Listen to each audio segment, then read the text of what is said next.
en su círculo de estudio supongo que ustedes se reúnen, ¿no? Algo, o- Sí, estamos haciendo las reuniones todos los miércoles de 5 a 6:30 y ahí pues en realidad es muy poquito el tiempo, ¿verdad?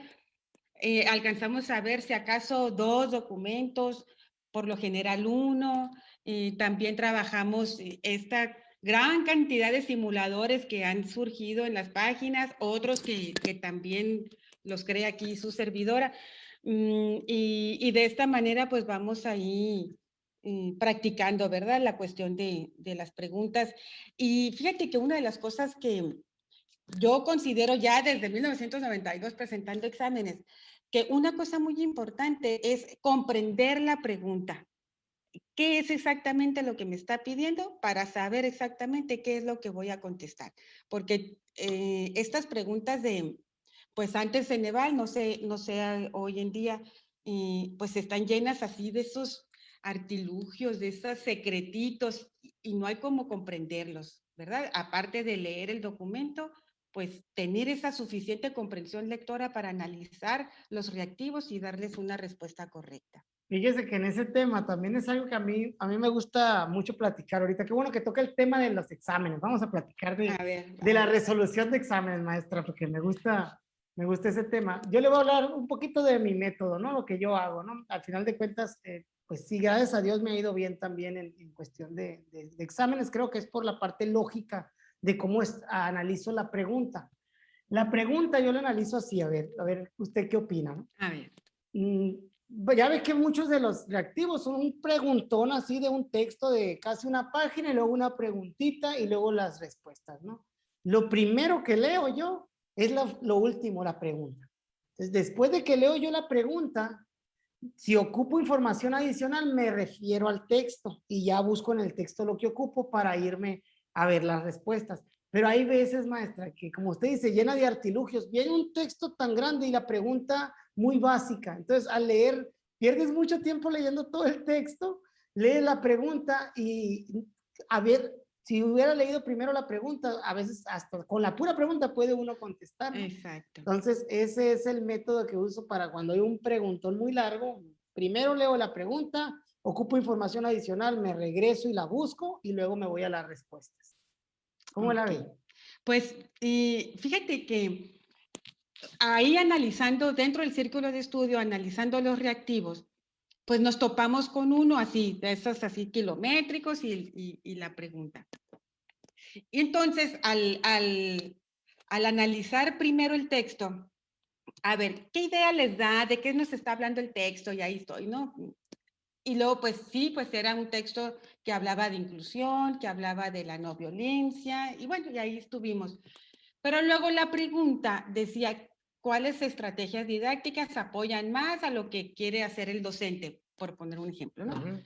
Y entonces ya no te estaban preguntando ni por la inclusión ni por la no violencia, te estaban preguntando por la estrategia didáctica que ayudaba más.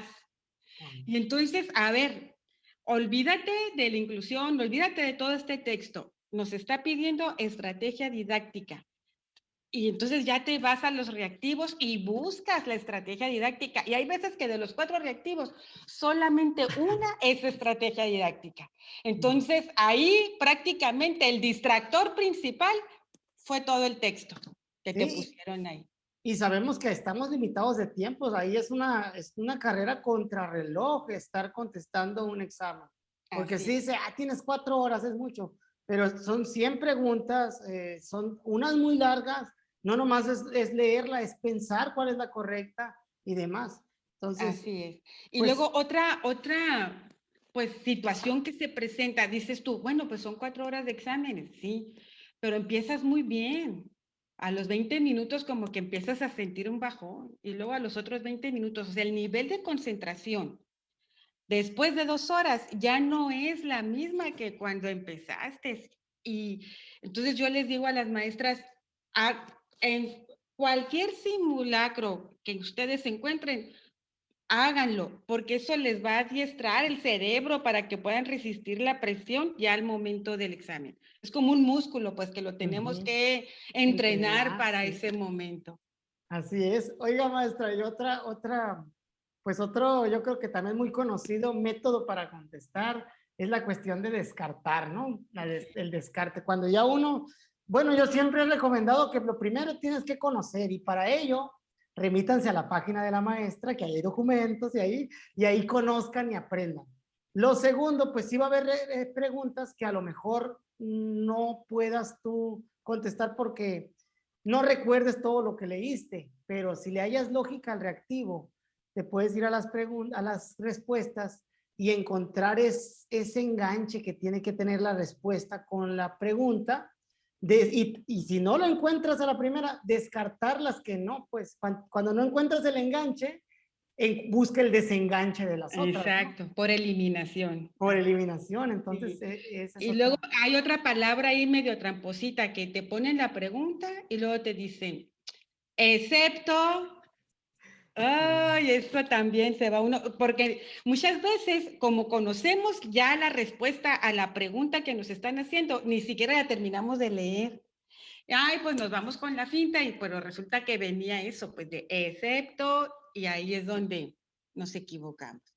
Sí, esas preguntas, pues realmente las preguntas están hechas no para eso, para que uno se equivoque. Es como que un juego, un reto mental de, primero, jugar contra la presión, contra el cansancio mental que estábamos hablando ahorita, y luego con la astucia que puedas tener tú para sobrellevar esos obstáculos que te vayan a ir poniendo, Así como es. son los excepto, pues los tipos de reactivos que hay también, ¿no?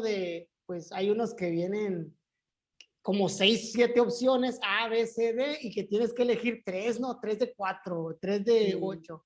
También te ponen ahí a que tú puedas estructurar tu sí. pensamiento.